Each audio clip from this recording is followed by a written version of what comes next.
Yohanan, or John, chapter 11. And a certain one was sick, Eleazar from Bethania, the village of Miriam and her sister Martha. Now, it was Miriam who anointed the master with perfume and wiped his feet with her hair, whose brother Eleazar was sick. Therefore the sisters sent to him, saying, Master, see, whom you love is sick.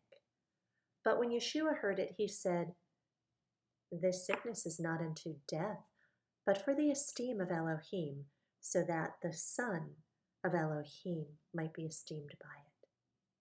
Now, Yeshua loved Martha and her sister and Eleazar.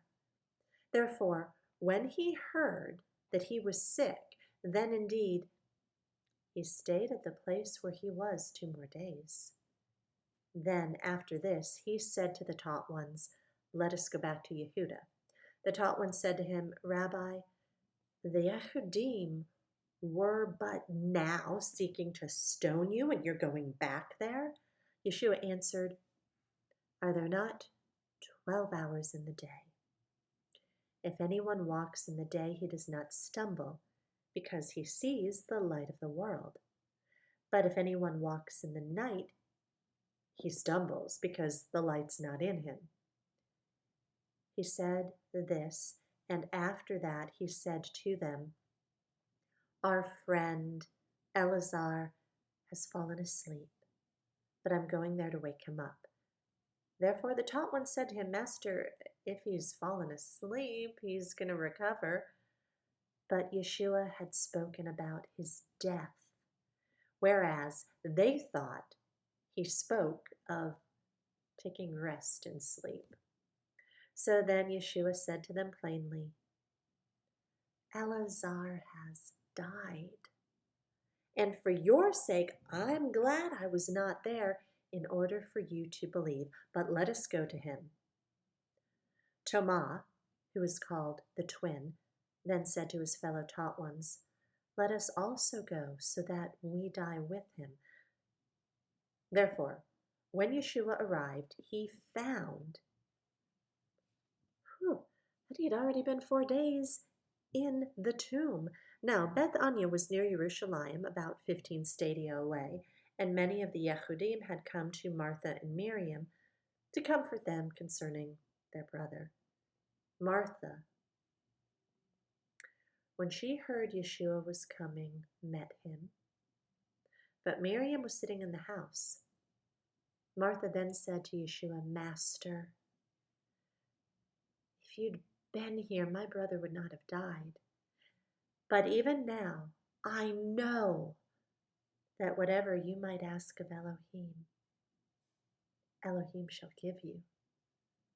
Yeshua said to her, Your brother shall rise again.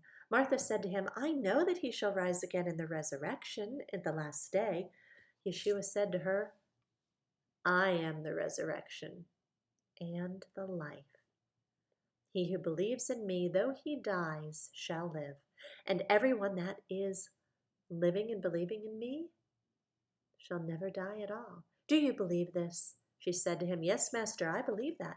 You're the Messiah, the Son of Elohim, who's coming into the world. And having said this, she went away and called her sister Miriam secretly, saying, The teacher is here and calls you. When she heard, she rose up quickly and came to him. And Yeshua had not yet come into the village, but was in the place where Martha met him. Therefore the Yehudim who were with her in the house and were comforting her, when they saw that Miriam rose up quickly and went out, they followed her, saying, She's going to the tomb to weep there. Miriam, therefore, when she came where Yeshua was and saw him, she fell down at his feet, saying, Master, if you had been here, my brother would not have died. Yeshua, therefore, when he saw her weeping, and the Yehudim who came with her weeping, he groaned in the spirit and was troubled, and said, Where have you laid him? They said to him, Master, come and see. Yeshua wept.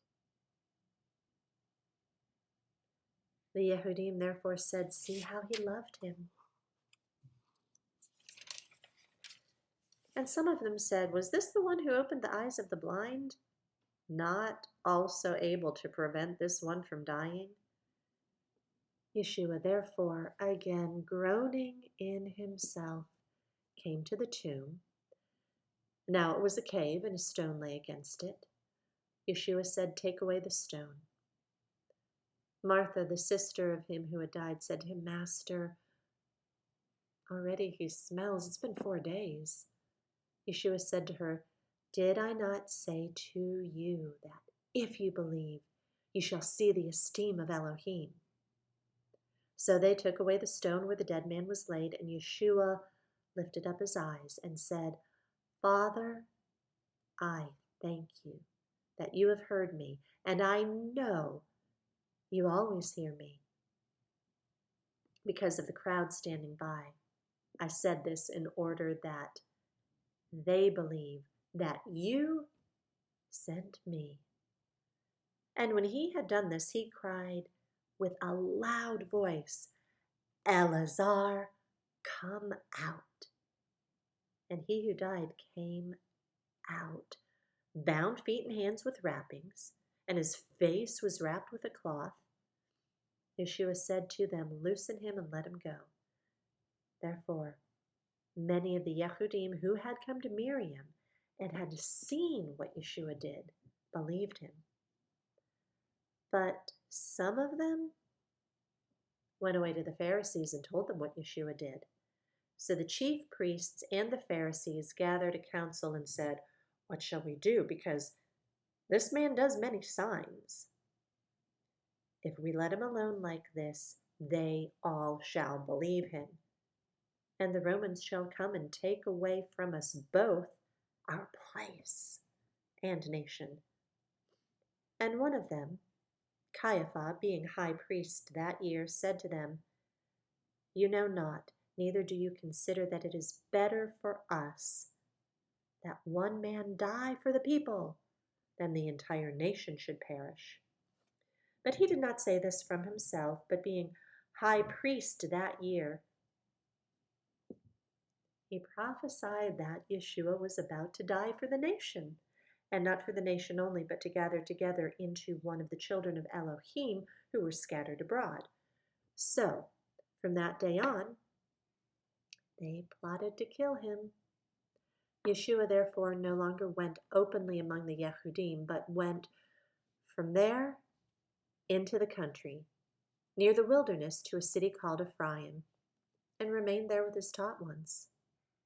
Now, Pesach was near, Passover, and many went from the country up to Jerusalem before the Pesach to set themselves apart. And so they were seeking Yeshua and spoke to one another standing in the set-apart place. What do you think? Is he not coming to the festival at all? And both the chief priests and the Pharisees had given a command that if anyone knew where he was, he should disclose it in order for them to seize him.